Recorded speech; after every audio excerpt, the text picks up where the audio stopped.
আমি ভয় পাই, একটু রহম করুন। দৃষ্টি থেমে থাকেনি, দিক থেকে খানিক এগিয়ে এসে বজ্রভঙ্গিমায় দাঁড়ালো। এখানে করছেনটা কি আপনি? এত রাতে চোরের মতো মেয়ে মানুষের ঘরে ঢুকে পড়েছেন। ডাকবো সবাইকে? সাইফের মুখের রেখার কুটিল এক দৃঢ়তা ফুটে উঠল এবার। সে উঠে দাঁড়িয়ে জবাব ছুড়ে দিল ধাতব গলায়। আপনি আমার বউ, ভুলে যাচ্ছেন নাকি? নিজের বউয়ের কাছে আসবো, তাতে কার কি? কে কি করবে শুনে? দৃষ্টি চোখ কুঁচকে বলে উঠল। কেন এসেছেন শুনি? গলার চাদরটা হালকা উঁচিয়ে একরাশ আবেগে সাইফ মৃদু স্বরে বলল। আমার বউকে দেখতে। আপনার সাহসটা প্রয়োজনের সীমানা ছাড়িয়ে যাচ্ছে ইস্তিয়াত ভাই। সাইফের কপালের ভাঁজ গাঢ় হয়ে উঠল। জামাইকে ভাই বলে কে ডাকে? কণ্ঠে লুকানো অভিমান মিশিয়ে গাঢ় স্বরে বলল। আমি আপনার ভাই নই। তো কি? জামাই বলতে পারেন না? এক মুহূর্ত থেমে রইল দৃষ্টি। লোকটার দুঃসাহস নিহাতি সীমা ছাড়াচ্ছে। সে সামান্য এগিয়ে এলো সাইফের কাজটায়। সেই অদ্ভুত নৈশব্দের ভারে সিঁঠিয়ে উঠে অজান্তেই এক কদম পেছালো সাইফ। গলায় শুষ্কতা, বুকের ভেতরে হঠাৎ ঢেলে ওঠা এক অচেনা গুঞ্জন। শেখ সাহেব, আপনার মস্তিষ্কে একটা স্নায়ু বিচ্যুতি ঘটেছে, অর্থাৎ আপনার মাথায় একটা তার ছিঁড়ে গেছে। এটা জানেন তো? হ্যাঁ, জানি। নিস্তরঙ্গস্বর, নিঃসংকোচ স্বীকারোক্তি। সাইফের উত্তর শুনে চোখে বিস্ময়ের ঝিলিক উঠল দৃষ্টির। ভাষাহীন হয়ে দাঁড়িয়ে রইল কিছুক্ষণ। শেষমেশ ঠোঁট দুটো শক্ত করে বলেই ফেলল। এক্ষুনি বেরিয়ে যান এখান থেকে। এই রকম দুঃসাহস আর একটাও করবেন না। সাইফ কিছুটা এগিয়ে এসে কাতর মিনতির স্বরে ফিসফিস করল। আপনাকে একটু দেখি দৃষ্টি, শুধু একটু, এরপর চলে যাব। সত্যি। দৃষ্টির ভেতর হঠাৎ করে অজানা একটা টানাপোড়েন শুরু হলো। হৃদয়ের অতল গহ্বরে এক গোপন কাঁপন, এক অদৃশ্য মোচড়। কৃষ্ণ পল্লব চাহনি আটকে রইল সাইফের চোখের গভীরে। মনটা ফিসফিস করে বলে উঠল, এমন করবেন না শেখ সাহেব, আমি দুর্বল হয়ে পড়ি। তবু ঠোঁট অবিচল রইল, কোনো শব্দ উচ্চারিত হলো না। নিজেকে টেনে তুলে নিল এক কঠিন আবরণে। সাইফ বুঝে ফেলেছিল সেই অপ্রকাশ্য ভাষাও। হালকা এক রহস্যময় হাসি ফুটল ঠোঁটে। সে এক পা দুই পা করে এগিয়ে এলো, দৃষ্টির একেবারে সামনে এসে দাঁড়ালো। দৃষ্টি স্থবির, অনড়, নড়ল না একটু। এখন তাদের মাঝে শুধু এক নিঃশ্বাসের ব্যবধান। চোখে চোখ রেখে সময়টাকে থমকে দিয়ে সাইফ ধীরে স্পষ্ট উচ্চারণে বলল। আপনাকে একটুখানি ছুঁয়ে দেখি দৃষ্টি। কোনো শব্দ উচ্চারিত হলো না দৃষ্টির ঠোঁট থেকে। তবু সেই নীরবতায় অস্বীকৃতি ছিল না, চোখে ছিল এক অদ্ভুত সম্মতি, এক অনুচ্চারিত আহ্বান। সাইফ দুহাত তুলে রাখলো দৃষ্টির গালে। তার আঙ্গুলের ছোঁয়া পেতেই বিদ্যুৎপৃষ্ট শরীরের মতো কেঁপে উঠল দৃষ্টি। হঠাৎ কোনো পুরনো ব্যথা ছুঁয়ে গেল মমতায়। সাইফ কণ্ঠে বিস্ময় মেশানো যন্ত্রণার রেখা টেনে বলল। আর কতদিন এভাবে নিজেকে কষ্ট দেবেন? আপনার কি ধারণা আপনি আমার কাছে এলে আমি বেদনা হতে হব, কষ্ট পাবো? নীরব নির্বাক দৃষ্টি, তার স্তব্ধতায় হাজার প্রশ্নের জবাব। সাইফ আবারও বলল। আর কতটা করলে আপনি বুঝবেন? আপনি আমার একমাত্র শান্তি, আপনার অস্তিত্বই তো আমার প্রাপ্তির শেষ প্রান্ত। কি করলে আপনি সত্যিই জানবেন আপনি আমার কাছে থাকলেই আমি দুনিয়ার সবচেয়ে সৌভাগ্যবান পুরুষ হয়ে উঠব? বলুন, আমি তাই করব। নিজেকে নিঃশেষ করেও যদি আপনার ভুল ধারণাকে ভুল প্রমাণ করতে হয়, তবু আমি তাই করব। আমি তো আপনার সঙ্গে নিজেকে সুখী মনে করি না। আর না, আমি আপনাকে ভালোবাসি। যাকে ভালোবাসি না তার সাথে কেমন করে বাঁচবো? শব্দগুলো টলমল করে বেরিয়ে এলো দৃষ্টির ঠোঁট ছুঁয়ে। কণ্ঠে নৈশারাজ্যের কম্পন, অথচ চোখে স্পষ্ট দ্বিধার কুয়াশা। সাইফ হেসে উঠল। চাপা দাড়ির ফাঁকে তার খয়েরি ঠোঁট দুটো আলতোভাবে প্রসারিত হলো, আর সেই হাসির আড়ালে উকি দিল মসৃণ শুভ্র দাঁতের দীপ্তি। এক ধ্বংসাত্মক মুগ্ধতায় আটকে গেল দৃষ্টি। কয়েক নিঃশ্বাস ধরে অপলক তাকিয়ে রইল। এই মানুষটিকে অসম্ভব সুন্দর লাগে তার কাছে, অসহনীয় রকম আকর্ষণীয়। সাইফকে সত্যি এমন সুদর্শন আর আকর্ষণীয়, নাকি কেবল তারই চোখে, কেবল তারই দৃষ্টিতে এই লোক এক রহস্যময় সৌন্দর্যের পরাকাষ্ঠ? সাইফ চোখ সরালো না, সেই হাসির রেখা নিয়েই পড়ল। আর কতদিন এভাবে নিজের মনকে সান্ত্বনা দিয়ে যাবেন দৃষ্টি? কি ভাবেন আমি বুঝি না আপনাকে? আমার চোখের সামনে একটু একটু করে বড় হয়েছেন আপনি। আপনার পায়ের নখ থেকে মাথার এক একটা চুল পর্যন্ত আমার চেনা।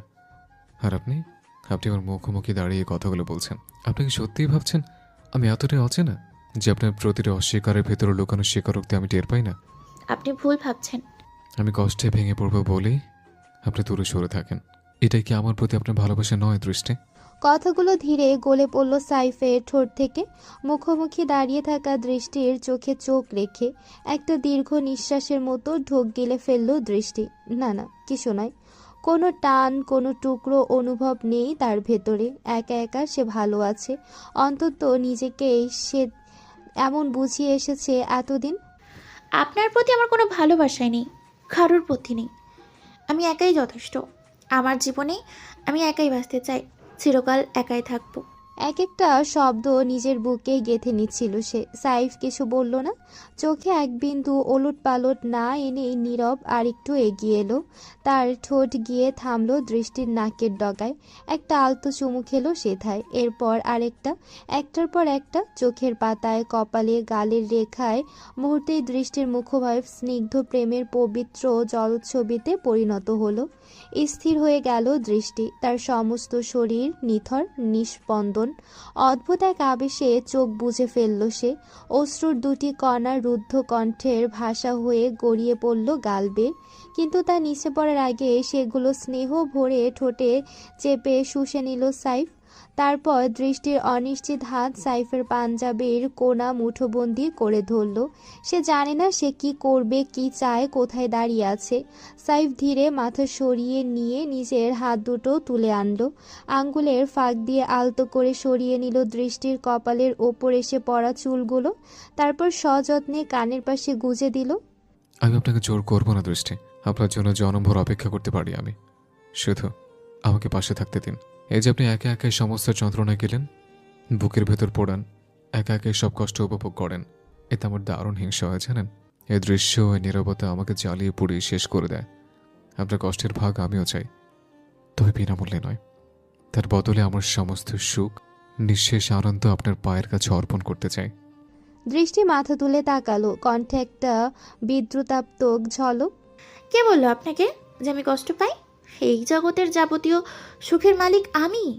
আমার আর কিসের কষ্ট বলুন তো? সাইফ একটু ঝুঁকে সে ফিসফিস করে বলল। এই তো জড়িয়ে ধরে আপনাকে। আবারও থমকে গেল দৃষ্টি। আজ কি হয়ে গেছে লোকটার? সাইফ তো এমন নয়, কখনোই এমন নয়। তবুও না বলতে পারছে না দৃষ্টি। মস্তিষ্ক থেকে 100 বার বলছে ঠেলে দাও, সরিয়ে দাও, কিন্তু হৃদয় তার একবারও সে আদেশ মানল না। বারবার একটা প্রশ্ন এসে গুঁতো দিতে লাগলো। স্ত্রী হয়ে এইটুকুনো আবদারও কি সে পূরণে অক্ষম? দৃষ্টি চোখ বন্ধ করে নিল, আর সেই চুপচাপ সম্মতির ভাষা বুঝেই সাইফ দুহাতে আগলে নিল তাকে। বুকে জড়িয়ে নিল তার প্রিয়তমাকে। সেই বুকের গভীরে মুখ লুকিয়ে ফুঁপিয়ে উঠল দৃষ্টি। নতমুখী কান্নায় ভিজে গেল সাইফের বুকের কাছের পাঞ্জাবিটুকু। আশ্চর্য, দৃষ্টি ভাবতেই পারছে না সে আবার কবে থেকে এতটা ভঙ্গুর আর দুর্বল হয়ে উঠেছে। সাইফের চোখেও বোধহয় দুফোঁটা অশ্রু ঠিকরে পড়েছিল, তবে সাইফ তা মেনে নিল না। পুরুষ তো কাঁদে না, অন্তত সমাজের চোখে কাঁদা তাদের সাজে না। কয়েক মুহূর্ত নিঃশ্বাস থামা সেই নীরবতায় দাঁড়িয়ে থাকলো দুজন। দৃষ্টি সাইফের বুকের গভীরে মুখ লুকিয়ে রেখেই ছিল, কিন্তু হঠাৎ মনে পড়ল নিজের সযত্নে গড়ে তোলা প্রাচীর। মাথা তুলল সে, দু চোখ জলে টলমল, তবু গম্ভীর। সাইফের বুকে এক হালকা ধাক্কা দিয়ে সরিয়ে দিল। পেছনে এক ধাপ গিয়ে দাঁড়ালো সে, তারপর হাত দিয়ে তাড়াতাড়ি চোখ মুখ মুছে ফেলল, যেন কান্না বলে কিছু কখনো ছিলই না। তারপর সে অচেনা কাঁপা কাঁপা কণ্ঠের বদলে চেনা কঠোর স্বর ছুড়ে দিল সাইফের দিকে। এখন বের হন এখান থেকে, তাহলে সবাইকে ডেকে এনে না এমন ধুলাই দিব আমিও স্মৃতি থেকে মুছে যাব আপনার। সাইফ হালকা হেসে বলল। গিরগিটিরও এত রং বাটনের ক্ষমতা নেই যে আপনার আছে। এক্সকিউজ মি, আমি গিরগিটি? 1 মিনিট দাঁড়ান শেখ সাহেব, এখন আপনাকে আমার আসল রং দেখাই। চোখ দুটো চকচক করে উঠল দৃষ্টির। পাশের দরজার কোল ঘেঁষে রাখা মোটা লাঠিটা হঠাৎ চোখে পড়তেই সে হুড়মুড়িয়ে গিয়ে সেটা তুলে নিল হাতে। মুহূর্তেই সেই কোমল মুখ থেকে মুছে গেল আবেগের ছাপ। চোখে এক দৃষ্টে ঝলসে উঠল বিদ্যুৎ। বের হবেন নাকি পিটিয়ে বের করবো আপনাকে?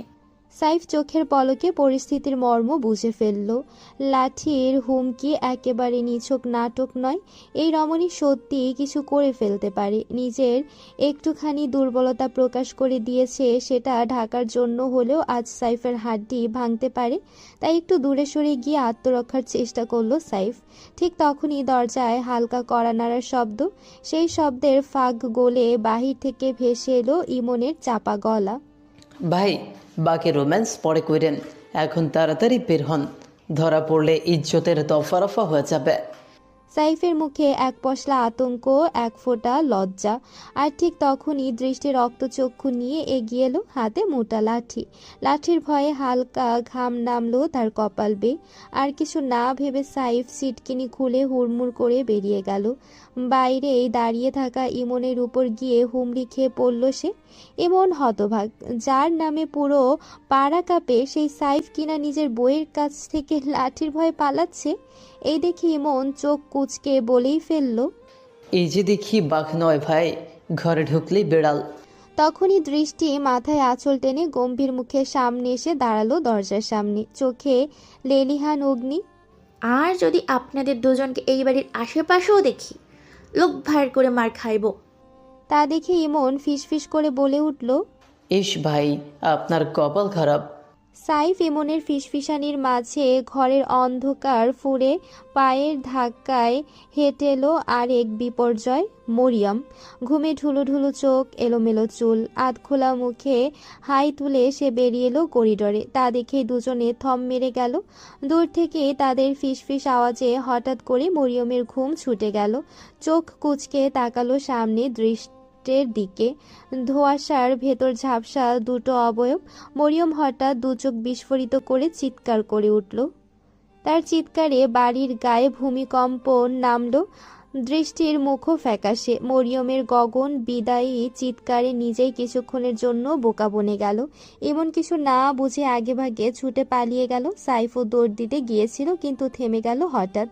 একবার ফিরে তাকালো দৃষ্টির দিকে। হুট করে আনমোনা হতভম্ব দৃষ্টির গালে বসিয়ে দিল এক চুমু। তারপর এক ঝলক হাসি দিয়ে মুহূর্তেই উধাও। দৃষ্টি তাকিয়ে রইল স্থির চোখে, হতভম্ব বাকরুদ্ধ, হতাশা আর আশ্চর্যের এক বিশ্রী সংমিশ্রণে। মনে মনে বলতে লাগলো, এই লোককে পরের বার হাতের কাছে পেলে না মাথাটা কেটে ফেলবো। মরিয়মের হাঁক ডাকে পুরো বাড়ি গম গম করে উঠল। গেটের কাছে দাঁড়িয়েছিল ঈশিতা। তার মুখভঙ্গি অতিরিক্ত স্বাভাবিক, কারণ ভালো করেই জানে সে এই মাঝ রাতের দৌড়ঝাঁপের আসল রহস্য। মূলত এই রাত্রিকালীন অভিযানে সহায়ক হয়ে ওঠার কৃতিত্ব তারই। চুপি সারে সাইফ আর ইমনকে ঢুকতে দিয়েছিল সে। আর যখনই সে নিজে না থাকে, তখন সাইফের জন্য গেটের এক্সট্রা চাবিও সযত্নে রেখে দেয়। সাইফ ইমন যখন মরিয়মের চিৎকারে বের হয়ে আসছিল, তখন ঈশিতা তাদের দ্রুত গেটের বাইরে পাঠিয়ে দিল।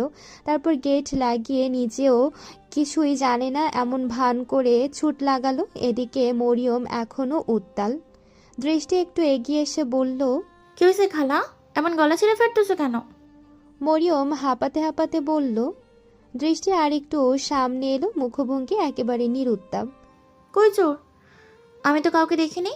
ঘরের বাইরে একটু শব্দ শুনে বের হয়েছিলাম, কিছু তো পাইনি। মরিয়ম চোখ কুঁচকে তাকালো দৃষ্টির দিকে, সন্দেহে ঠোঁট চেপে ধরল। উজান ছুটে এলো পূর্ব দিকের করিডোর ধরে। যেহেতু তার কক্ষই সবচেয়ে নিকটবর্তী। নিঃশ্বাসে তাড়া, কণ্ঠে উদ্বেগের কম্পন। কি হয়েছে খালা, কোথায় চোর? মরিয়ম কাঁপা কাঁপা গলায় বলে উঠল। চেহারা দেখেছো তুমি? মরিয়ম হঠাৎ একটু দ্বিধায় পড়ে গেল। ঝাপসা দেখেছে, ঠিকঠাক মুখ মনে নেই। তবে ঘটনাটা যে ঘটেছে তাতে সন্দেহ নেই। তার ঠিক পর মুহূর্তে ঈশিতা উঠে এলো সিঁড়ি বেয়ে। কোথায় চোর? সবকিছু তো নিখুঁত অবস্থায় আছে। দরজা জানলা গেট সবে তালা আটা। আমি নিজেই যাচাই করে এলাম। এখন তো মনে হয় চোর হয়তো মেঘ ছুঁয়ে আকাশ পথে গেছে। ঈশিতার কথার মাঝে দৃষ্টি তাকালো তার চোখের গভীরে। শব্দের পেছনে যে ইঙ্গিত, তাতে স্পষ্ট নাটকের সুতা বোনা হয়েছে এখান থেকেই। ঈশিতা হঠাৎই এক চোখ টিপ দিল দৃষ্টির দিকে তাকিয়ে। ষড়যন্ত্রের অদৃশ্য সিলমোহর বসালো। দৃষ্টি দীর্ঘ নিঃশ্বাসে স্বস্তি গিলে নিয়ে মরিয়মকে কোমল কণ্ঠে শান্ত করলো, পাঠিয়ে দিল তার কক্ষে। উজান একবার তাকালো দৃষ্টির দিকে, আবার ঈশিতার দিকে। তার চোখে একরাশ সম্ভাব্য সন্দেহের ছায়া। কি বুঝলো সে, কে জানে? নির্বাক নিস্তব্ধতার বুক চিরে আচমকাই অন্ধকার কক্ষে জ্বলে উঠল এক একাকী মোমবাতি। মোমের কম্পমান শিখায় উদ্ভাসিত হলো একজোড়া ঔজ্জ্বল্য ভরা দন্ত পঙ্কতি, যার বিস্তৃত হাসিতে লুকিয়ে আছে এক মায়াবী বিভীষিকা। পায়ের শব্দ লুকিয়ে ব্যক্তিটি ধীরে ধীরে এগিয়ে এলো আয়নার সামনে। আয়নার প্রতিবিম্বে সেই মোমের আলোয় ফুটে উঠল একটি ছবি। তুলে আনা হলো নিশার হাতে। কোনো প্রেত চিত্র ধারণ করা হলো বাস্তবের ফ্রেমে। ছবির ভেতর সজলের মুখ ঠিকরে উঠছে কুয়াশার মতো উজ্জ্বলতায়, অথচ সেই আলোয় নেমে আছে এক গভীর অভিশাপের ছায়া। ছবির দিকে এক পলক তাকিয়ে মুখটা সামান্য নিচু করে ঠোঁটের ফাঁকে ফিসফিসিয়ে বলে উঠল ব্যক্তিটি, উপারে খুব খারাপ থাকো, দোয়া করি। যে যন্ত্রণায় তুমি মরেছো এই দুনিয়ায়, সেই যন্ত্রণা তোমার কাছে যেন শীতল মনে হয়, কারণ পরবারে হয়তো তুমি জ্বলবে দ্বিগুণ অনলে। আর ঠিক তখনই কক্ষ কাঁপিয়ে উঠে এলো তার হাহাকারে ভেজা বিকৃত উল্লাস। হো হো করে হেসে উঠল সে। সেই হাহাকার ভেজা হাসির অভিঘাত এমনই ভয়ানক ছিল যে যদি সেখানে কেউ উপস্থিত থাকতো তবে নিশ্চিত তার শ্বাস থেমে যেত আতঙ্কের নিঃশেষে। সেই হাসি কোনো অশরীরীর মতোই শোনালো, কিন্তু হঠাৎই সেই ভয়াবহ অট্ট হাস্য নিজের বুকে গিলে ফেললো ব্যক্তিটি। চোখ দুটো স্থির সজলের ছবির দিকে। ধীরে একপাশে ছবিটি ধরে মোমের শিখা চেপে ধরলো ঠিক তার কিনারায়। প্রথমে আলতো আগুনে গলে উঠল কাগজের আবরণ, তারপর মুহূর্তে এটা দাউ দাউ জ্বলে উঠল এক নিঃশেষ প্রতিশোধের মহাযজ্ঞে।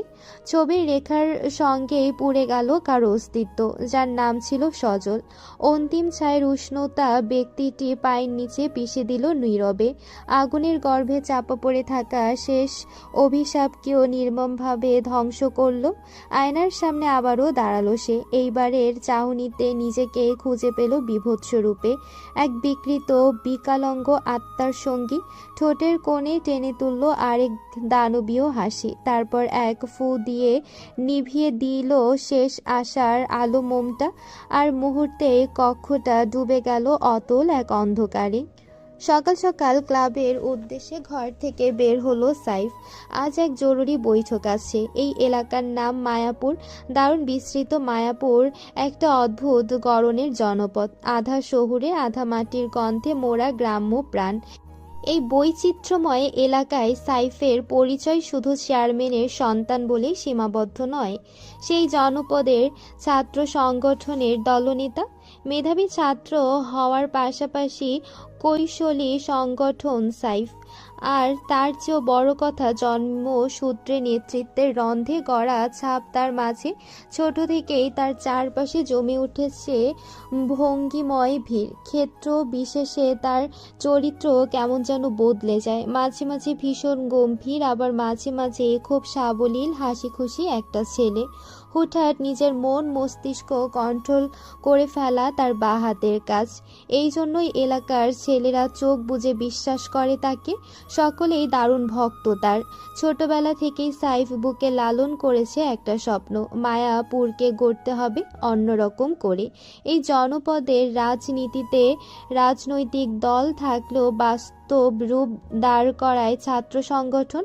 তবে এই শক্ত ভিত গড়া ছাত্র সংগঠন নিয়ে রাজনৈতিক অঙ্গনে ক্ষোভের আগুন দাউ দাউ করে জ্বলছে বহুদিন ধরেই।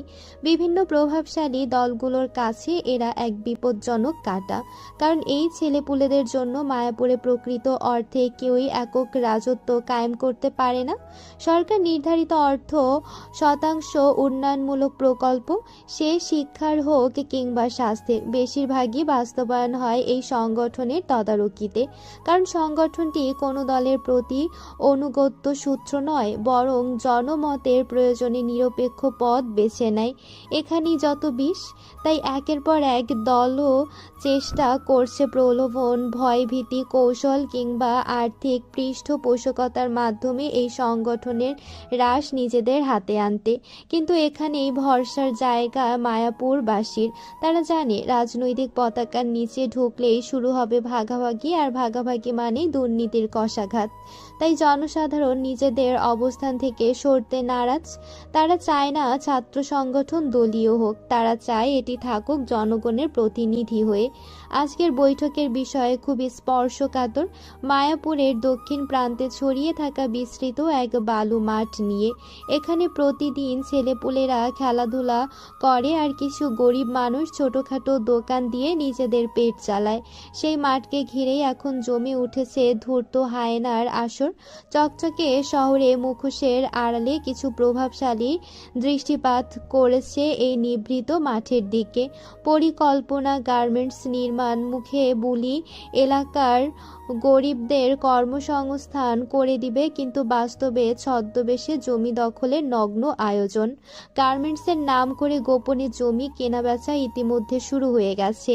নেপথ্য হাত বদলের প্রস্তুতি চলছে এবং বলা বাহুল্য এখানে কেবল একটি কারখানা নয়, উঠবে একটি দানবের কঙ্কাল যা গিলে ফেলবে গরিবের দোকান, খেলাধুলার প্রান্তর। কিন্তু ছাত্র সংগঠনের ছেলেরা খবর পেয়ে গেছে অনেক আগেই।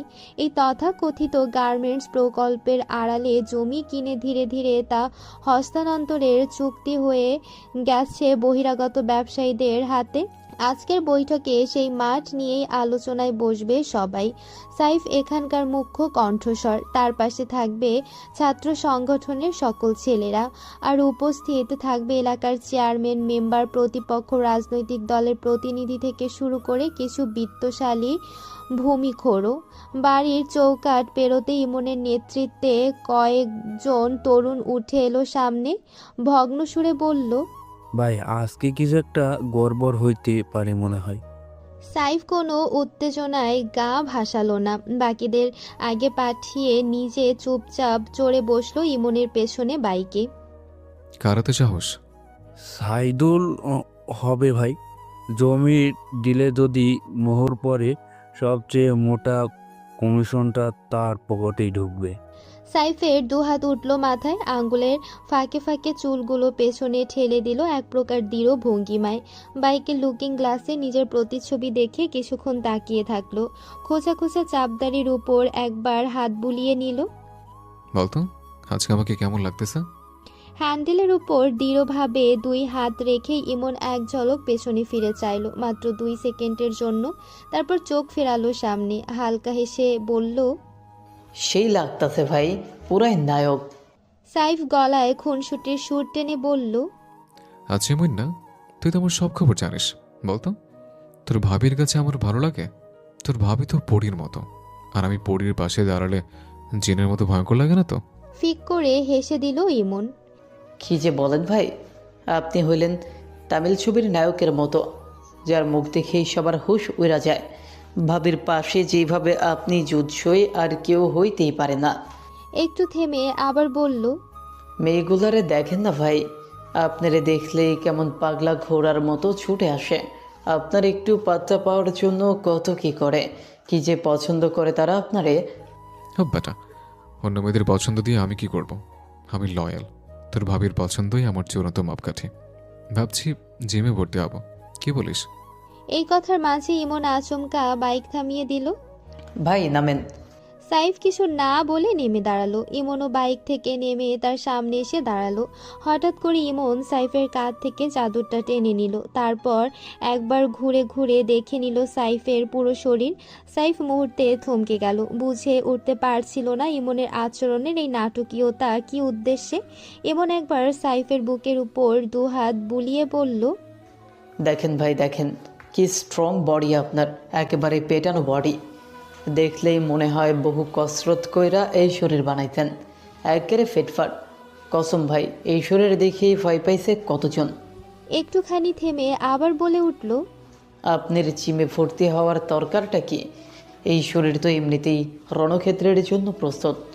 সাইফ গভীর এক শ্বাস ফেলে হঠাৎই চর বসিয়ে দিল ইমনের গালে। ঠাস করে শব্দটা বাতাস ছিঁড়ে বেরিয়ে এলো। ইমন থমকে গালে হাত রেখে তাকিয়ে রইল হতভম্বের মতো। এই কচু কথা বলার জন্য তুই এতটা সময় নষ্ট করলে? নিজেই তো কইছিলেন ভাই। এমন্নার বাচ্চা, মাথায় রাখ, আমরা এখন একটা গুরুত্বপূর্ণ কাজে যাচ্ছি।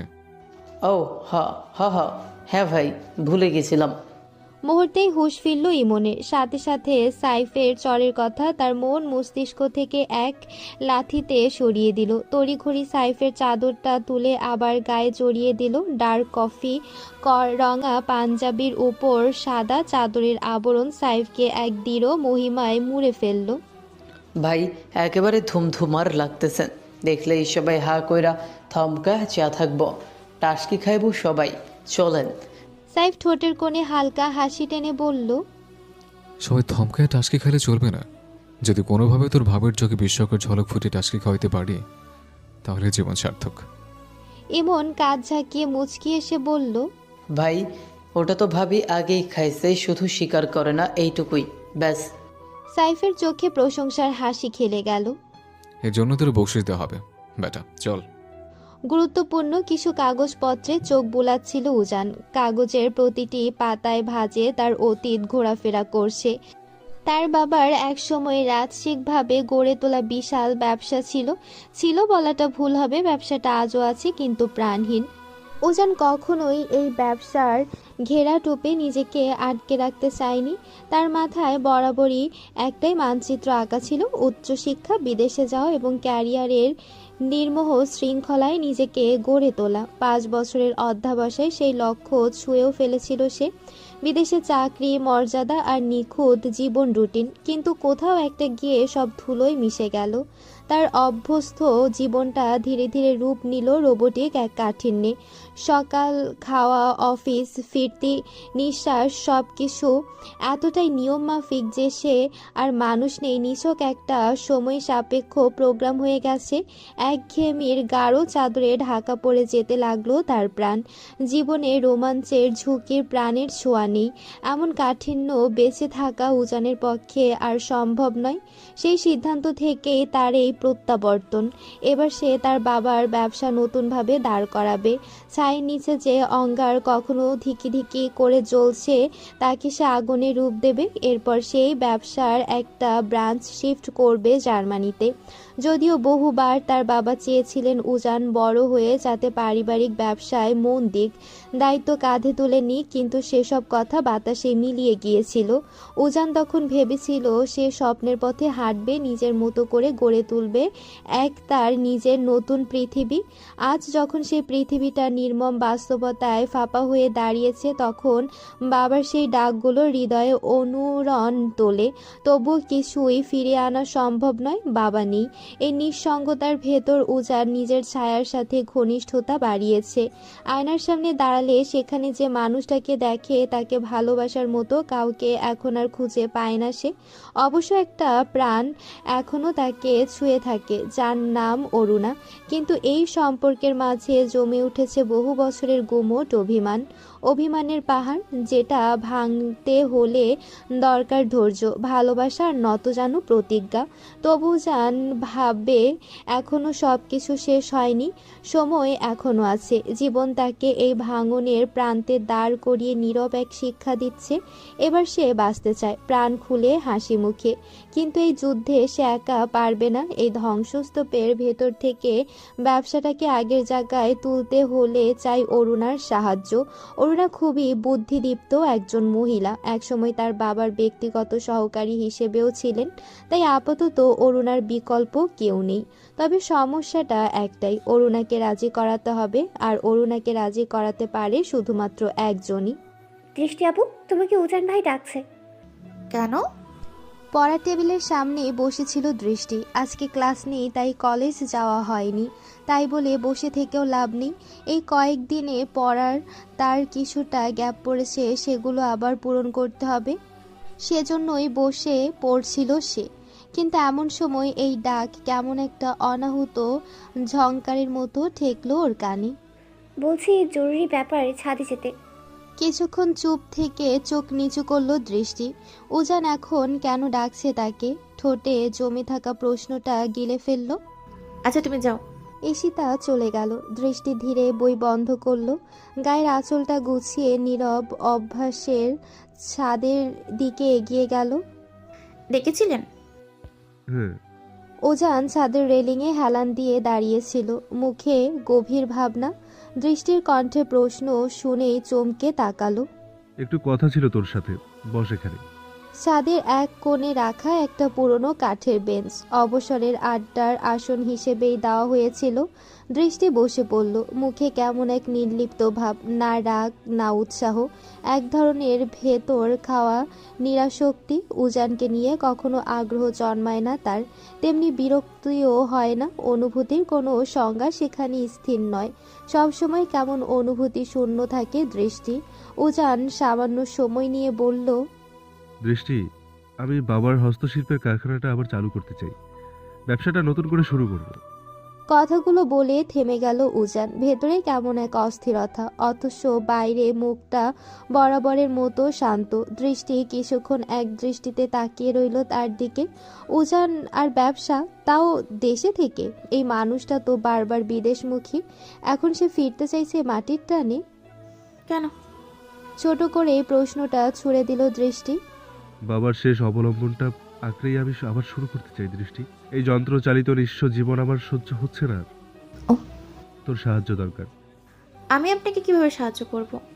উজান সরাসরি তার চোখে তাকালো। নিজের স্বভাবের বাহিরে গিয়ে অনুনয় করে বলে উঠল, মাকে রাজি করাতে হবে।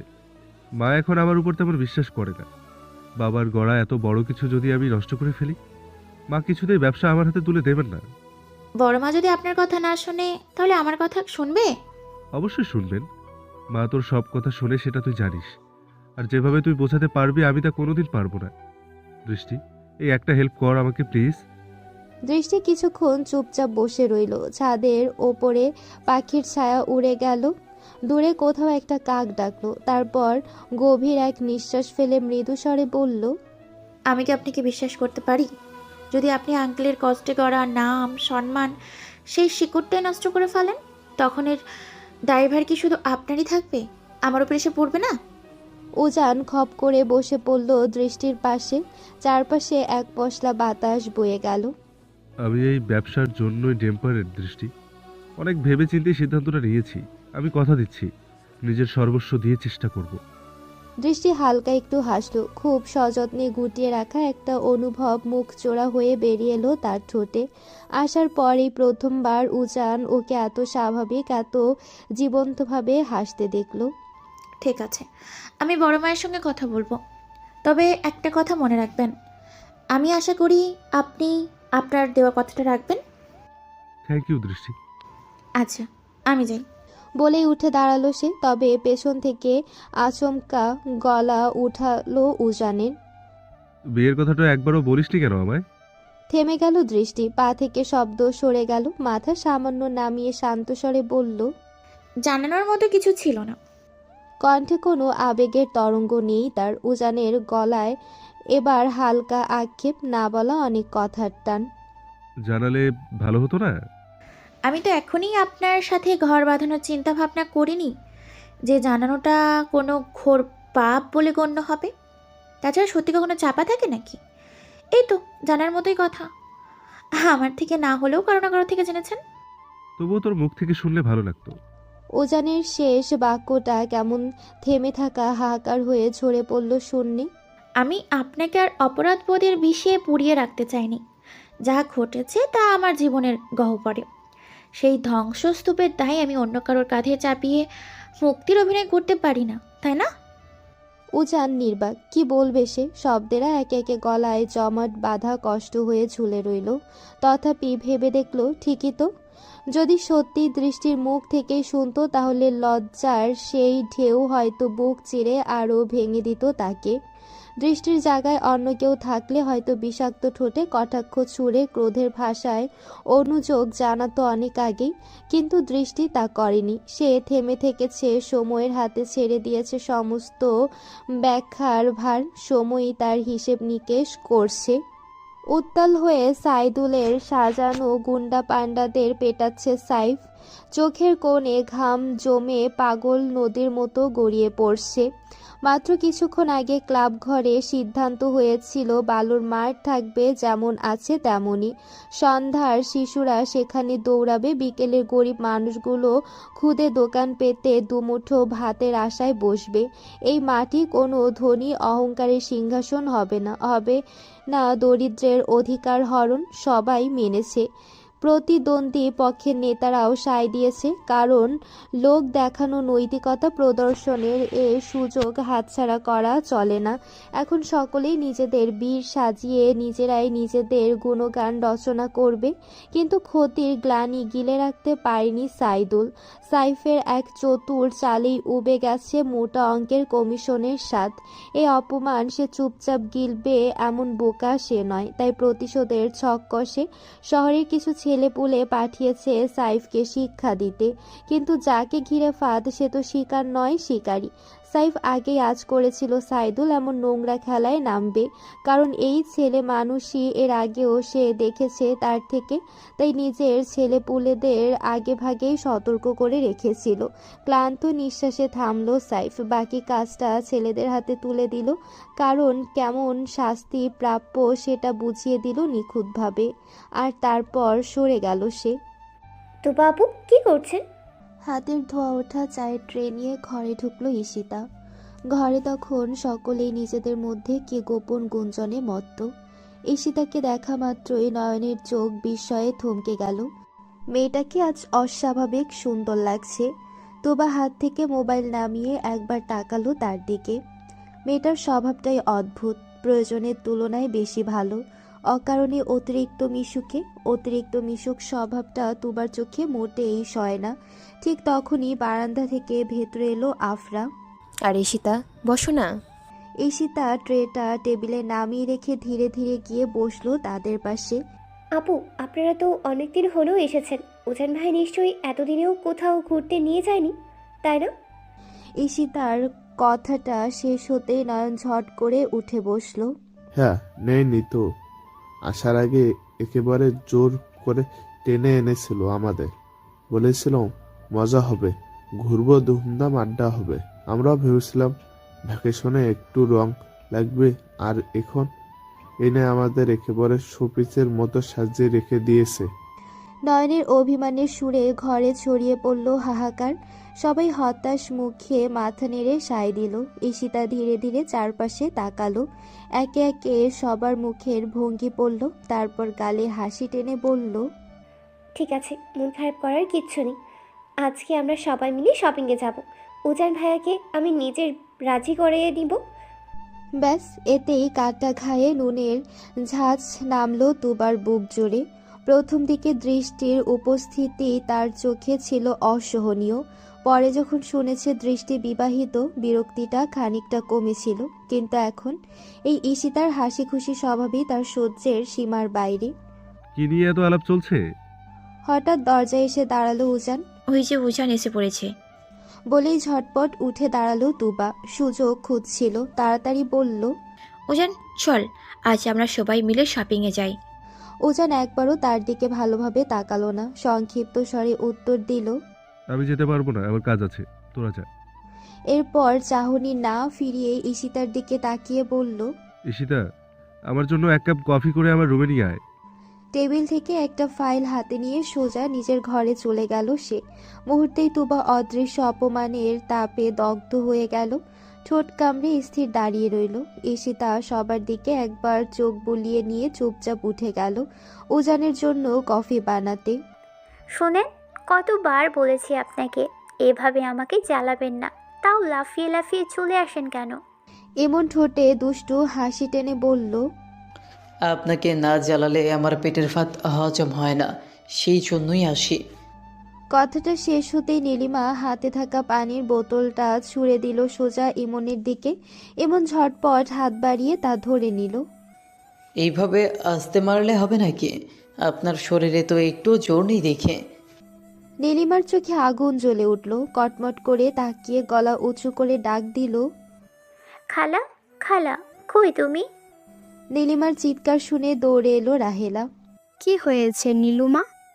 নীলিমা দাঁত চেপে গর্জে উঠল, খালা, তোমার এই মেন্টাল ছেলেটাকে আমার চোখের সামনে থেকে সরাও, না হলে কিন্তু কান বরাবর এক থাপ্পড় কষিয়ে বসিয়ে দিব। ইমন সঙ্গে সঙ্গে প্রতিবাদ করল, এই মেন্টাল কাকে বলছেন? কোন দিক দিয়ে আমাকে মেন্টাল মনে হয় আপনার? তার কথার মাঝপথে রাহেলার হাত শক্ত হয়ে গেল ইমনের কানে। এই হতচ্ছাড়া, কতবার কইছি আমারে জ্বালাইবি না, তাও কথা কানে ঢোকে না। মা ছাড়ো, ব্যথা করছে। ব্যথা করার জন্যই তো ধরছি। মা ছেলের ঝগড়ার কাণ্ড দেখে নীলিমার মুখে ফুটে উঠল চাপা হাসি। দাও খালা, আর একটু জোরে দাও, আমি দেখি ভাইয়া উঠেছে কিনা। কথা বলে সেখান থেকে সরে গেল নীলিমা। নীলিমা চলে যেতেই কিছুক্ষণ পর ইমনের কান ছেড়ে দিল রাহেলা। মা, মাঝে মাঝে মনে হয় আমি তোমার ছেলে না, ওই ভাই বোন দুজনেই তোমার আসল সন্তান। কথাটা ফেলে দিয়ে রাগ দেখিয়ে সেখান থেকে বেরিয়ে গেল ইমন। রাহেলা এই বাড়ির কাজের মানুষ আর ইমন কাজের লোকের ছেলে। বাহিরের চোখে দৃশ্যটা এমনই, কিন্তু ভেতরের গল্পটা অন্যরকম। রাহেলা ছিল সাইফের মা মুর্শিদার একমাত্র সঙ্গী। বহু বছর আগে যখন মুর্শিদার বিয়ে হয়ে এই বাড়িতে আসে, তখন সাইফের নানা 17 বছরের রাহেলাকে পাঠিয়ে দিয়েছিল তার সাথে। সেই থেকে এই বাড়িতেই থিতু রাহেলা। সময় গড়িয়ে গেছে, কত কিছু ঘটেছে। মুর্শিদাও আর বেঁচে নেই। দৃষ্টির মা বাবা মারা যাওয়ার প্রায় 3 বছর আগে চলে গেছে সাইফের মা। সেই থেকেই এই মা হারা দুজনের সব দায়িত্ব নিজের কাঁধে তুলে নিয়েছিল রাহেলা। তার স্বামী এই বাড়িরই মানুষ, ড্রাইভারের কাজ করত, তাই দূরে কোথাও যেতে হয়নি তাদের। এই বাড়ি তাদের আশ্রয়। ছোট থেকে ইমনও বড় হয়েছে এখানেই। যদিও কিছু বছর হোস্টেলে থেকে পড়াশোনা করেছে, পরে সাইফের কথায় হোস্টেল ছাড়তে হয়েছে তাকে। তারপর থেকে সাইফের সাথেই দিন কাটে ইমনের। উজান ভাই, আসবো? আয়। ল্যাপটপের পর্দায় চোখ রেখে কাজ করতে করতে ভেতরে ডাকলো উজান। ঈশিতা কফির কাপটা তার পাশে রেখে বসে পড়ল। কি নিয়ে এত ব্যস্ত তুমি? বাবার ব্যবসাটা গুছিয়ে দিচ্ছি, তাই একটু ব্যস্ত। কি? বিস্ময়ে চোখ বড় বড় করে তাকালো ঈশিতা। তার ডাকে উজান মুখ তুলে চেয়ে রইল। ভ্রু খানিক উঁচু করে বলল, এত অবাক হওয়ার কি আছে? কি তবে স্থায়ীভাবে দেশে থাকার চিন্তা করছো নাকি? থেকে গেলে তোদের অসুবিধা হবে নাকি? মজা করো না উজান ভাই, সত্যি করে বলো না। হ্যাঁ, ব্যবসাটা আবার দাঁড় করালে থাকতেও তো হবেই। তুমি সত্যি বলছো? আমরা সবাই আবার একসাথে থাকবো? বলতে বলতে ঈশিতার চোখ দুটো টলমল করে উঠল আনন্দে। উজান তার দিকে তাকিয়ে মৃদু এক ছোট্ট হাসি দিল। হ্যাঁ। আর সেই উত্তর শুনে আনন্দে নিজেকে সামলাতে পারল না ঈশিতা। হঠাৎ লাফিয়ে উঠে উজানের হাত দুটো শক্ত করে ধরে ফেলল। তোমাকে বলে বোঝাতে পারবো না উজান ভাই, আমি কতটা খুশি হয়েছি। বড় মা তো খুশিতে পাগল হয়ে যাবে নিশ্চয়। আমরা সবাই আবার একসাথে থাকবো। কি শান্তি লাগছে ভাবতেই। উজান থেমে গেল। সবাই, কিন্তু দৃষ্টি কি থাকবে? আর থাকলেও দৃষ্টি তো আর তাদের কেউ না। দৃষ্টি তো অন্য কারো স্ত্রী, অন্য কারোর সম্পদ। এই ভাবনাটুকুই বুকের ভেতর হালকা এক ব্যথার ঢেউ তুলে দিল। এই সময় ঈশিতার ঝাঁকি খেয়ে বাস্তবতায় ফিরল উজান। চলো না উজান ভাই, এই খুশিতে আজ সবাই মিলে শপিংয়ে যাই। না রে, এখন একটু ব্যস্ত আছি, পরে কখনো যাওয়া যাবে। চলো না প্লিজ প্লিজ প্লিজ। বাচ্চাদের মতো নাছোড় আবদার করে উঠল ঈশিতা। উজান দীর্ঘশ্বাস ফেলে তাকালো তার দিকে। ঠিক আছে, যেতে পারি, তবে বেশি সময় থাকা যাবে না। কথাটা শেষ হবার আগেই উচ্ছ্বাস সামলাতে না পেরে হঠাৎ ঝাঁপিয়ে পড়ে উজানকে জড়িয়ে ধরল ঈশিতা। অপ্রস্তুত হয়ে গেল উজান। আচমকা মেলি উষ্ণতা ঘিরে ধরতেই দম বন্ধ হয়ে এলো তার। নিজের হাত দুটো অচেতন প্রতিক্রিয়ায় শক্ত করে মুঠো করে ফেলল। চোখ বন্ধ করে টেনে নিল এক গাঢ় শ্বাস। নিজেকে আটকাতে চাইল। মুহূর্ত পর ঈশিতা সরে এলো, কিন্তু যাবার আগে 2 হাত দিয়ে উজানের গাল টেনে নিয়ে মিষ্টি স্বরে বলে গেল, তোমাকে অনেক অনেক ধন্যবাদ। এরপর খুশিতে লাফাতে লাফাতে ঘর থেকে বেরিয়ে গেল সে। তার প্রস্থান মুখের দিকে স্থির তাকিয়ে বসে রইল উজান। মুহূর্তেই ভেতরে কি যে ঘটে গেল কিছুই বুঝল না। কিছুক্ষণ পর নিজেই মৃদু হেসে মাথা নাড়ালো এবং আবার চোখ নামিয়ে দিল নিজের কাজে। সময় গড়িয়ে দুপুরের প্রান্তে। আকাশের গায়ে অস্থির মেঘের আনাগোনা। প্রলয়ের মতো এক বৃষ্টি ঝড় দাঁত বের করে তাকিয়ে আছে। কলেজের ছুটি পড়েছে খানিক আগেই। দৃষ্টি তবে বের হলো দেরিতেই। লাইব্রেরির ধুলো মলিন পাতার সঙ্গে কাটিয়ে ফেলা কয়েকটা অতিরিক্ত খনি তাকে আটকে রেখেছিল। গেট পার হতেই থেমে গেল তার পা। হঠাৎ এক গোপন ইচ্ছের ইশারায় ঘুরে দাঁড়িয়ে বিপরীত পথের যাত্রী হয়ে গেল সে। গন্তব্য শহরের কোলাহল পেরিয়ে দূরে সেই নীরব শাপলা বিল। শাপলা বিলটা তাদেরই সম্পদ। দাদার প্রেম মাখা হাতের ছোঁয়ায় গড়া, দাদির জন্য সাজানো এক জল রঙের বিস্তৃত। পরে সাইফ সেই সৌন্দর্যের শৃঙ্খলার নতুন বুনন টেনে দিয়েছিল। বিস্তৃত জলরাশির বুক চিরে নৌকা চলে ধীরে গম্ভীর ভঙ্গিতে। পাকা ঘাটের পাশে বৃত্তাকার বসার মঞ্চ করেছে সাইফ। বৃষ্টি ভেজা দিনে এই বিল এক অপার্থিব রূপকথা। জল আর আকাশ মিলে সেখানে একাকার হয়ে যায়। মনের বিষণ্ণতা দৃষ্টিকে বারবার টেনে আনে এই বিলের প্রান্তরে। সেই কারণেই সাইফ এই স্থানটিকে আরও যত্নে সাজিয়ে তুলেছে। দৃষ্টির দুঃখ ভোলা একান্ত আশ্রয় বানাতেই সাইফের এর প্রচেষ্টা। ধীর পায়ে হেঁটে মাঠের ঘাস পেরিয়ে এসে দাঁড়ালো দৃষ্টি বিলের কিনারায়। গোল চাহনির বেঞ্চিতে গা ভরিয়ে বসলো, কাঁধের ব্যাগ নামিয়ে রাখলো পাশে। চোখ সোজা ছুঁড়ে দিল দূরের জলের দিকে। এক নিরবিচ্ছিন্ন ফাঁকা দিগন্ত। আকস্মাৎ আকাশ ফুঁড়ে গর্জে উঠল মেঘ। তাণ্ডবের ঢাকের শব্দ। চারিদিকে ধেয়ে এলো ঝড়ো হাওয়ার আক্রমণ। দৃষ্টির পরনের হিজাব উঠতে লাগলো অবাধ পাখার মতো। মুহূর্তেই আকাশ ঢেকে গেল ঘন মেঘে। দিনের আলো গিলে নিল কালো অন্ধকার। বাতাসে দুলে উঠল বিলের বুক ভরা শাপলার নরম ডাঁটা। তাদের দোলার ভঙ্গিতে জন্ম নিল এক অতল সুন্দর দৃশ্য। দৃষ্টি ধীরে ধীরে এগিয়ে গিয়ে দাঁড়ালো ঘাটের কিনারায়। ঠিক সেই ক্ষণে আকাশ ছিঁড়ে ঝরে পড়ল বাড়িধারা। ঝপঝপ শব্দে চারিদিক ভিজিয়ে দিল অঝোর ধারার উচ্ছ্বাস। সেই অঝোর ধারা মুহূর্তেই দৃষ্টির শরীরও ভিজিয়ে দিল সম্পূর্ণ। ভিজে যাওয়া পোশাক বেয়ে নামতে লাগলো জল। হঠাৎই খিলখিলিয়ে হেসে উঠল দৃষ্টি। অনেক দিনের বন্ধ বাঁধ ভেঙে বেরিয়ে এলো সেই হাসি। অথচ সেই হাসির ভেতর দিয়ে চোখের কোণ বেয়ে গড়িয়ে পড়ল অদৃশ্য ফোঁটা। বৃষ্টি না অশ্রু? কে বলবে? হয়তো এও বৃষ্টি। হ্যাঁ, নিশ্চয়ই বৃষ্টির জল গাল বেয়ে নামছে। হৃদয়ের গভীর কিছু মুছে দিতে চাইছে। সবকিছু উপেক্ষা করে প্রাণ ভরে হাসলো দৃষ্টি, শব্দ করে, খোলা গলায় মুক্তির উল্লাসে। হাসতে হাসতে হঠাৎ ঘুরে তাকালো সে। কিছুটা দূরে মাঠের ভেতর চোখ পড়ল সাইফের। কখন এলো, কিভাবে এলো বুঝে উঠতে পারল না দৃষ্টি। ছোট ছোট কয়েকটি শিশু বৃষ্টির পানিতে গড়াগড়ি খাচ্ছে, মাটির কাদায় হেসে খেলে ভিজছে। তাদের মাঝেই সাইফ হাড় ভাঙা দায়িত্বের ভার নামিয়ে ফেলে এক শিশুর মতো মনের উচ্ছ্বাসে নিজেকে বিলিয়ে দিচ্ছে অঝোর বৃষ্টিতে। দৃষ্টি স্থির হয়ে গেল সেই দৃশ্যের দিকে। অপলক চোখে তাকিয়ে রইল। কি আশ্চর্য, নিষ্পাপ দেখাচ্ছে মানুষটাকে। এক অচেনা উল্লাস, এক অনাবিল উচ্ছ্বাস ছাড়িয়ে আছে তার ভেতরে। কতটা মায়া জমে আছে তার অন্তর্গত প্রাচীরে। সে কি নিজেই জানে এই মায়া, এই শিশুসুলভ উচ্ছ্বাস যে কারো বুকের গভীরে অদৃশ্য আশ্রে দাগ কেটে যায়? সে কি তার সামান্যতম আভাস পায়? কেউ যে চুপিসারে দগ্ধ হয়, কেউ যে অজান্তেই গলে পড়ে ভেতর থেকে। তার কি কোনো ধারণা আছে? না, সে বোঝে না, বোঝার কথাও না।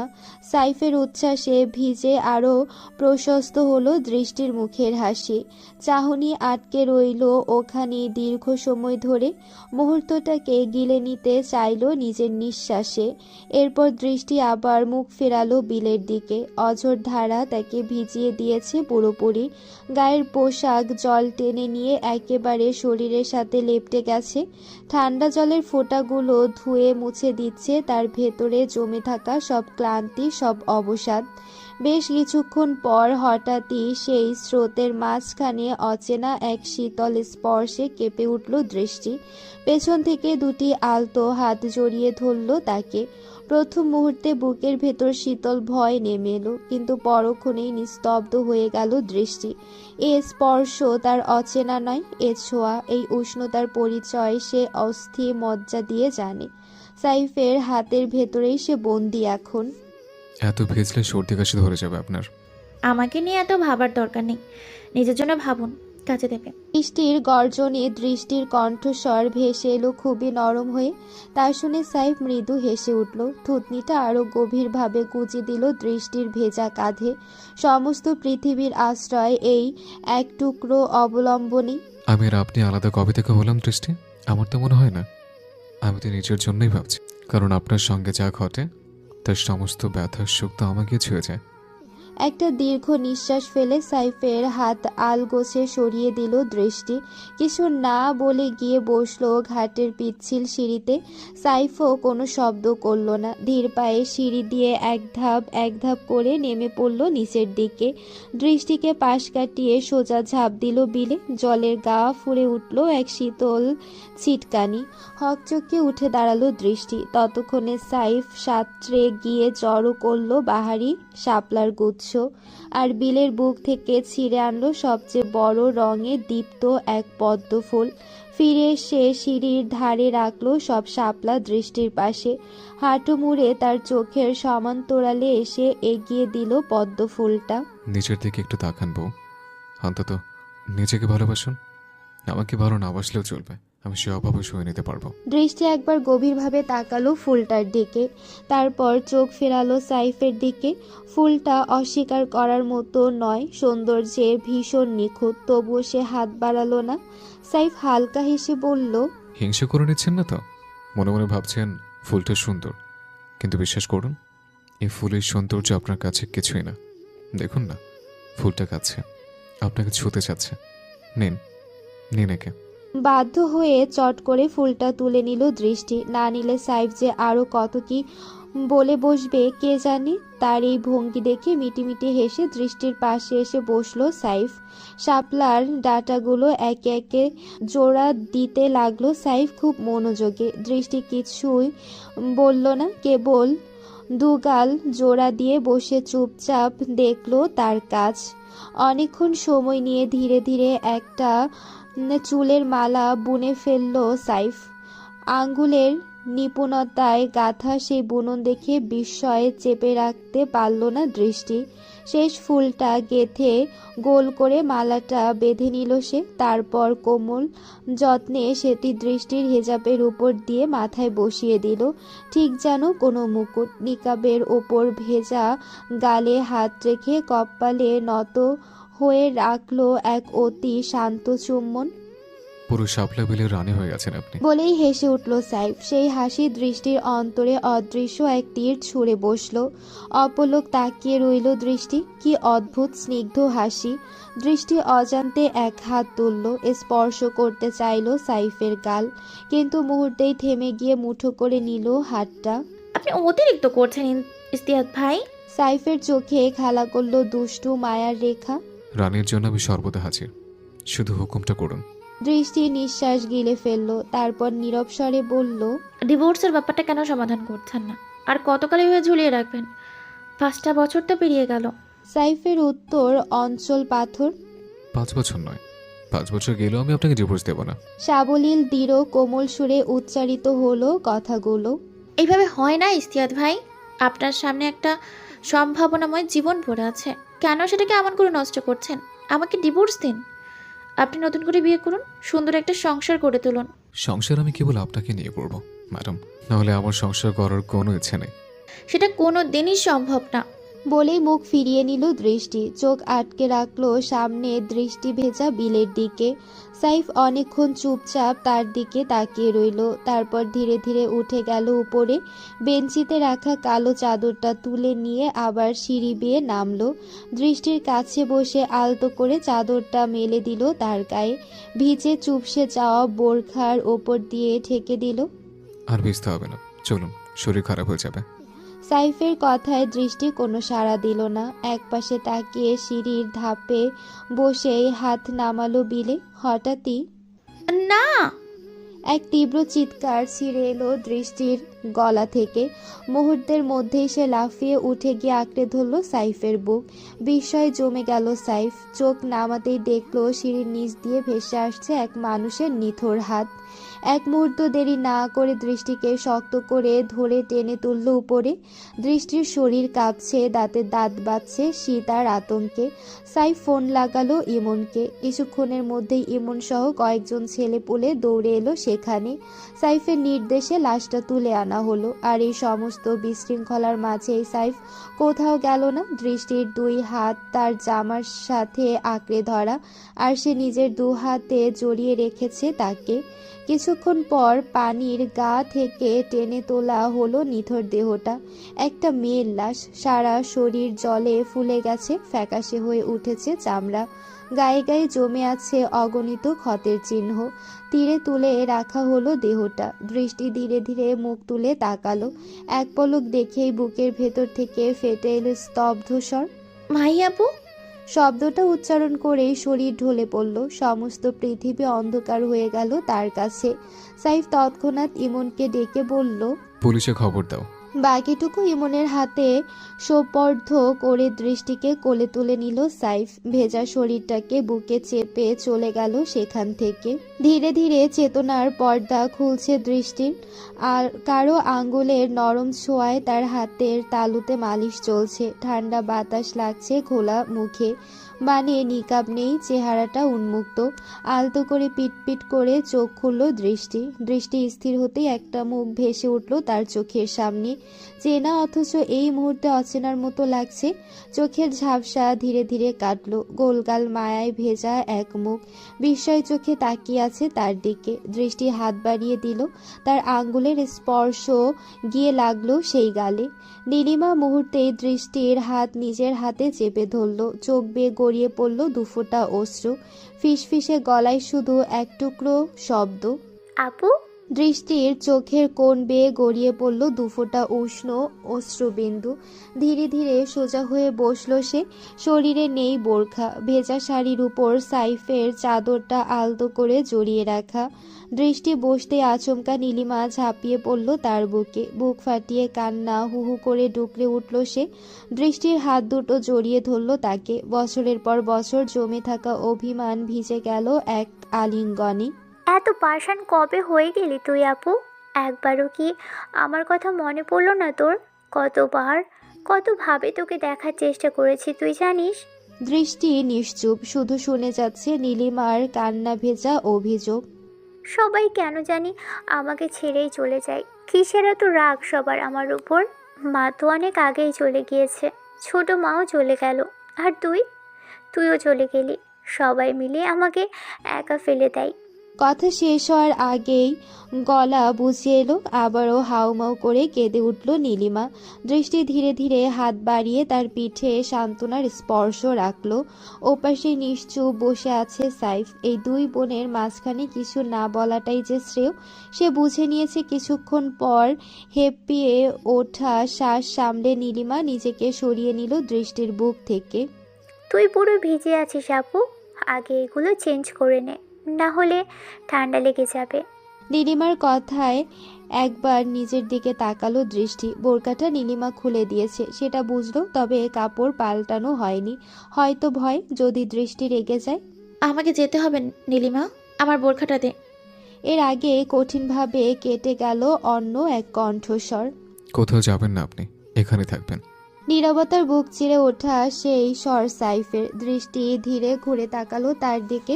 সাইফ সোজা হয়ে দাঁড়িয়ে গেল, চোখে দৃঢ়তা গভীর, গলায় বলল, নিজের বাড়ি ফেলে আরেকজনের বাড়িতে থাকা ভালো দেখায় না। এখানে থাকবেন আপনি, আপনার নিজের বাড়িতে। আমি এখানে থাকবো না। দাঁত চেপে গলা শক্ত করে উচ্চারণ করলো দৃষ্টি। সঙ্গে সঙ্গেই উঠে দাঁড়ালো সে। তাদের দুজনের মধ্যে জমে ওঠা উত্তাপ বুঝে নিল নীলিমা। কিছু না বলে চুপচাপ সরে গেল ঘর থেকে। রুমটা নীরব হয়ে গেল। নীলিমার পায়ের শব্দ মিলিয়ে যেতেই সাইফ ধীরে ধীরে চোখ তুলল দৃষ্টির দিকে। আপনি এখানে থাকবেন বউ। কথাগুলো শান্ত গলায় উচ্চারিত হলো। সাইফের চোখে রক্তিম ক্ষোভের দপদপে স্ফুলিঙ্গ। আমাকে জোর করবেন না ইস্তিয়াত ভাই, আমি বলেছি আমি এখানে থাকবো না। আমার অনুমতি ছাড়া আমাকে এখানে কেন এনেছেন? এটা আপনার নিজের বাড়ি, আপনি এখানেই থাকবেন। অসম্ভব। যে বাড়ি থেকে আমার মা বাবাকে ঘাট ধাক্কা দিয়ে বের করা হয়েছিল, সেই বাড়িতে আমি কিছুতেই থাকবো না। শোনো সামনে থেকে। কথাটা ছুড়ে দিয়ে দৃষ্টি পা বাড়ালো দরজার দিকে। সাথে সাথে সাইফ ঝটকা দিয়ে ধরে ফেললো তার হাত। পাগলামি করবেন না, আপনাকে আমি আর যেতে দিচ্ছি না, এখানে থাকবেন। এই বাড়ি যেমন আপনার নিচে, তেমনি আপনার স্বামীরও। আর স্বামীর বাড়ি তো নারীর আসল ঠিকানা। সাইফের ঠান্ডা অথচ দৃঢ় স্বর শোনার পর দৃষ্টি হঠাৎ খিলখিল করে হেসে উঠল। এরপর আবার গভীরভাবে বলে উঠল, বিয়েটা আপনি আমাকে জোর করে করেছিলেন, ভুলে গেলেন? সেদিন আমি আপনাকে বিয়ে করতে চাইনি, এই বাড়ির সাথে আমার সম্পর্ক শেষ হয়েছিল অনেক আগেই। নতুন করে কেন সম্পর্কে আমি জড়াতে চাইনি, আপনি জোর করে জড়িয়েছেন। আমি আপনাকে ভালোবাসি আর আপনি আমাকে ভালোবাসেন, এটা অস্বীকার করার কোনো সুযোগ নেই আপনার। আমি এখানে থাকবো না। দাঁত চেপে গলা ভারী করে উচ্চারণ করলো দৃষ্টি। সাইফ তার হাত শক্ত করে টেনে নিল নিজের দিকে। হঠাৎ ভারসাম্য হারিয়ে দৃষ্টি সোজা গিয়ে পড়ল সাইফের বুকের উপর। দুজনের নিঃশ্বাস মিশে গেল একাকার হয়ে। দৃষ্টির চোখের গভীরে স্থির চোখ রেখে সাইফ শান্ত কঠোর স্বরে বলল, আপনি এখানেই থাকবেন আর এটাই আমার শেষ সিদ্ধান্ত। পারলে এখান থেকে বেরিয়ে দেখান, আমার অমানবিক পেশাল রূপ আপনাকে দেখাতে বাধ্য করবেন না। বাক্যটি বাতাসে ছুরি হয়ে কেটে গেল। তারপর মুহূর্তের ভেতরে কঠিন মুখোশ সরিয়ে নিজের স্বভাবসুলভ কোমলতা ফিরিয়ে আনলো সাইফ। দৃষ্টির এলোমেলো ভিজে চুলগুলো আলতো করে কানের পেছনে গুজে দিল। দুহাতের উষ্ণ মুঠোয় দৃষ্টির ঠান্ডা গালগুলো তুলে নিয়ে ধরা স্বরে ফিসফিস করল, দেখুন, মুখটা একেবারে বরফ হয়ে গেছে, তাড়াতাড়ি ভিজে জামাকাপড় পাল্টে নিন। আমি নীলিমাকে বলছি, আর আপনার ওইদিকে জিনিসপত্র সব গুছিয়ে রাখতে এসে থেকে বলেছে, এমনকে নিয়ে আসবে। বলেই নীলিমাকে ডাকতে ডাকতে ঘর ছেড়ে বেরিয়ে গেল সাইফ। দৃষ্টি ধপ করে বসে পড়ল মেঝেতে। রাগে ক্ষোভে তার বুক জ্বলছে পড়ছে। এই বাড়িতে সে কিছুতেই থাকতে পারবে না। এই দেয়ালগুলো, এই উঠোন, এই ঘর সবই পুরনো ক্ষতের শিখর। যেখানে তাকাবে সেখানেই উঠে আসবে সেই ভয়ঙ্কর স্মৃতি। তার মা বাবার সাথে করা অপমান, ঘাড় ধাক্কা দিয়ে তাড়িয়ে দেওয়ার দৃশ্য, সেদিন রাতে ঘটে যাওয়া নির্মম ভয়ঙ্কর ঘটনা, সব মনে পড়ে যাবে। বহু বছর পর যে কষ্টগুলো সেলাই করে রেখেছিল আজ আবার সেগুলো ছিঁড়ে রক্তাক্ত করে দিচ্ছে তাকে। শ্বাস নিতে কষ্ট হতে লাগলো দৃষ্টির। বুকের ভেতর হাহাকার জমে উঠছে। হঠাৎই মাহির কথা মনে পড়ল, সেই বিকৃত নিথর দেহের কথা। গা শিউরে উঠল। কেউ এত নিষ্ঠুর হতে পারে? কে করলো এটা? কে মারলো মাহিকে? ভাবতে ভাবতে দৃষ্টি নিয়ন্ত্রণ হারিয়ে ফেলল। নিজের চুল মুঠো করে টেনে ধরল সে। দুহাত দিয়ে মাথা চেপে এদিক ওদিক তাকাচ্ছে। শ্বাস প্রশ্বাস অগোছালো হয়ে উঠছে। ঠিক তখনই দরজায় এসে দাঁড়ালো নীলিমা। হাতে প্রয়োজনীয় কাপড় চোপড়, মুখে অস্থিরতা। কি যেন টের পেয়ে দৌড়ে এগিয়ে এলো সে। আবু, কি হয়েছে? নীলিমার ডাক শুনেও কোনো সাড়া দিল না দৃষ্টি। শূন্য দৃষ্টিতে বসে রইল। কোনো শব্দ তার কানে পৌঁছাচ্ছে না। উত্তর না পেয়ে আতঙ্কিত হয়ে নীলিমা আবারও দৌড়ে সাইফকে ডেকে আনলো। সাইফ ঘরে ঢুকে হাতের ইশারায় তাকে বাইরে পাঠিয়ে দিল। নীলিমা বেরিয়ে যেতেই সাইফ ভেতর থেকে দরজাটা বন্ধ করে দিল। ধীরে ধীরে এগিয়ে এলো দৃষ্টির দিকে। মুখের গাম্ভীর্যে মেশানো উদ্বেগে নরম স্বরে বলল, শান্ত হন আপনি, এমন করছেন কেন? কথা শেষ হওয়ার আগেই দৃষ্টি হঠাৎ সজোরে সাইফের কলার চেপে ধরল। চোখে জল, কণ্ঠে বিষাদে জর্জরিত গর্জন। মাইয়াপুর সাথে কি হচ্ছে বলুন? কে করেছে এমন বলুন? আপনাকে সেসব নিয়ে ভাবতে হবে না। পুলিশ লাশ নিয়ে গেছে, তারাই খুঁজে বের করবে কারা করেছে। পারবে না তারা। আর যদি পারেও কোনো শাস্তি পাবে না। জানেন না আপনি? বলুন, জানেন না? ওরা কখনো ন্যায় বিচার দেয় না। জানেন না আপনি? মেয়েটার প্রাণটা কেমন করে নিংড়ে নিল, কত কষ্ট সহ্য করেছ। ভেঙে পড়া কণ্ঠে বিলাপ করতে লাগলো দৃষ্টি। সাইফ এক টানে তাকে নিজের বুকে জড়িয়ে নিল। তার এলোমেলো চুলে হাত বুলিয়ে ফিসফিস করে বলল, শান্ত হন, যারা করেছে তারা ঠিক শাস্তি পাবে। কিছুক্ষণ ধরে কাঁপতে কাঁপতে অবশেষে ধীরে ধীরে নিঃশ্বাস স্বাভাবিক হলো দৃষ্টির। চোখ মুছতে মুছতে সরে এলো সাইফের কাছ থেকে। সাইফ নিচে রাখা কাপড়টা হাতে তুলে নিয়ে হঠাৎ শরটাকে হালকা করে বলল, আপনি মনে হয় নিচে থেকে কাপড় পাল্টাবেন না। মনে হচ্ছে দায়িত্বটা আমার হাতে নিতে হবে। আসুন, আপনার কাপড়টা আমি পাল্টে দিই। দৃষ্টি চোখ পাকিয়ে তাকালো সাইফের দিকে। তার হাত থেকে কাপড়টা থাবা মেরে নিয়ে সোজা ঢুকে গেল ওয়াশরুমে। গোসল সেরে ভেজা শরীরে ক্লান্তি ধুয়ে নতুন কাপড়ে ফ্রেশ হয়ে ফিরে এলো দৃষ্টি। এখনও আজব মানুষটা হেলান দিয়ে বসে ফোনে কথা বলছে। দৃষ্টিকে দেখতে না দেখতেই কল কেটে রাখলো সাইফ। কোনো কথা না বলে উঠে এসে তার হাত ধরে টেনে দাঁড় করালো আয়নার সামনে। আলতো করে তোয়ালে টেনে নিয়ে তার ভেজা চুলে মুছতে লাগলো। আমি নিজেই করতে পারবো, শুনুন। জানি। শান্তস্বরে উত্তর দিয়েই নিজের কাজে অটল রইল সাইফ। তোয়ালের অন্তুগুলো দৃষ্টির চুলে ঘষে ঘষে জল মুছে দিচ্ছে। দৃষ্টি নীরবে দাঁড়িয়ে রইল। এই মানুষটা আশ্চর্য রকম তেরা, যেটা না করতে বলা হয় সেটাই করবে জেদ ধরে। তার উপর অদ্ভুত একরকম ভয়ও আছে, জোর করে না, কিন্তু নিজের উপস্থিতি দিয়েই ভয় ধরিয়ে দেয়। ভালো হলে অন্তত ভালো, খারাপ হলে অসহনীয়। ছোটবেলা থেকে এভাবে দেখে এসেছে সাইফকে, তাই তো সবাই তার কথায় চলে।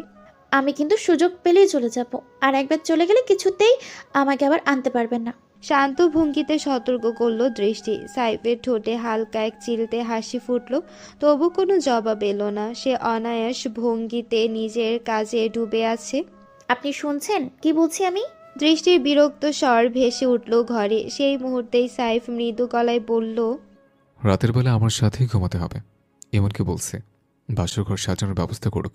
কি বলেন? কথাটা শোনার সঙ্গে সঙ্গে দৃষ্টি ঝট করে ঘুরে তাকালো সাইফের দিকে।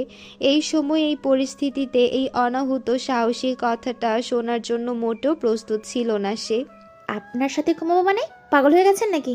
আমি একাই ঘুমাবো। যাওয়াই রেখে কোনো বউ একা ঘুমায়? আর তারপর যদি রাতের বেলা পালিয়ে যান, তখন আমার অবস্থা কি হবে? না না, আমি কোনো রিস্ক নিচ্ছি না।